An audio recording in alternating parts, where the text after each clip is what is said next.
इस वीडियो में हम यही समझाने की कोशिश करेंगे कि कितने प्रकार के टैक्स होते हैं और टैक्स के रूप में जो पैसा वसूला जाता है वो कहाँ जाता है।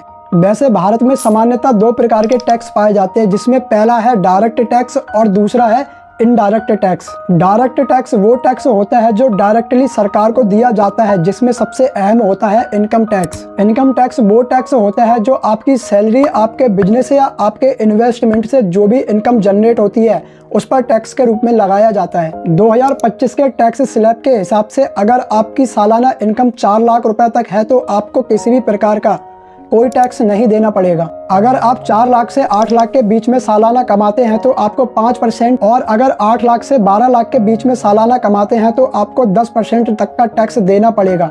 इसके साथ साथ आपकी इनकम के हिसाब से और भी इनकम टैक्स स्लैब्स बनाए गए हैं। इसका जो दूसरा प्रकार है वो है इनडायरेक्ट टैक्स। इनडायरेक्ट टैक्स वो टैक्स होता है जो किसी प्रोडक्ट को खरीदते समय या कहीं किसी सर्विस जैसे हेल्थ इंश्योरेंस या ऑनलाइन ट्यूशन को खरीदते समय जीएसटी के रूप में आपसे लिया जाता है। इसमें सबसे प्रमुख जीएसटी होता है। जीएसटी के रूप में रोजमर्रा की वस्तुओं से आपसे टैक्स वसूला जाता है, जैसे रोटी, कपड़ा, दूध, दवाई इत्यादि पर 5% तक का टैक्स। इसके अलावा मोबाइल फोन या कोई electronic item, TV, cooler, fridge इत्यादि आप लेते हैं तो 18% जीएसटी के रूप में आप सरकार को टैक्स दे चुके होते हैं। इसके अलावा कोई लग्जरी आइटम, कार, एसी या किसी होटल्स की सर्विस आप लेते हैं तो उसमें आप 28% का टैक्स जीएसटी के रूप में देते हैं। अगर इसको रियल एग्जांपल से मोटा मोटा समझा जाए तो यदि आप 20,000 का फोन लेते हैं तो आप 3600 रुपए का टैक्स जीएसटी के रूप में सरकार को पहले ही दे चुके होते हैं। या कहें कि आप 1000 रुपए का खाना जोमेटो से मंगाते हैं तो उस पर आपको 5 से 12% का जीएसटी सरकार को देना होता है। इसके अलावा और भी कई प्रकार के टैक्सेस होते हैं, जैसे कस्टम ड्यूटी टैक्स। अगर आपको कोई सामान देश के बाहर से मंगाना होता है तो उस पर सरकार 12.5% के हिसाब से कस्टम ड्यूटी लेती है। एक होता है प्रॉपर्टी टैक्स। अगर आपके पास में किसी भी प्रकार की कोई प्रॉपर्टी है तो म्युनिसिपल डिपार्टमेंट को आपको प्रॉपर्टी टैक्स देना होगा।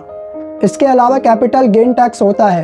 अगर आप कोई शेयर से या कोई प्रॉपर्टी बेचते हैं तो उस पर आपको जो भी प्रॉफिट होता है उस प्रॉफिट पर कैपिटल गेन टैक्स आपको देना होगा। इसको अगर रियल लाइफ एग्जांपल से समझे तो अगर 1 साल पहले आपने कोई प्रॉपर्टी 10 लाख की खरीदी और 1 साल बाद आप इस प्रॉपर्टी को 15 लाख में बेचते हैं तो जो आपका प्रॉफिट होगा 5 लाख रुपए, उस 5 लाख रुपए पर आपको कैपिटल गेन टैक्स देना होगा। इसके अलावा कई सेस और कई प्रकार के छोटे छोटे टैक्सेस होते हैं। अब सवाल आता है, जो पैसा टैक्स के रूप में सरकार आपसे वसूलती है उसका किया क्या जाता है। इन सभी प्रकार के टैक्स के पैसे से सरकार आपको सरकारी स्कूल, सरकारी हॉस्पिटल, सड़कें, हाईवे, ब्रिज, रेलवे, मेट्रो, सरकारी योजनाएं और शहरों का आधुनिकीकरण जैसी व्यवस्थाएं देती है।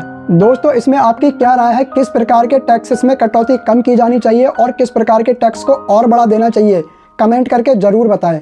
साथ ही ऐसी और इन्फॉर्मेटिव वीडियोस के लिए सब्सक्राइब करना ना भूलें।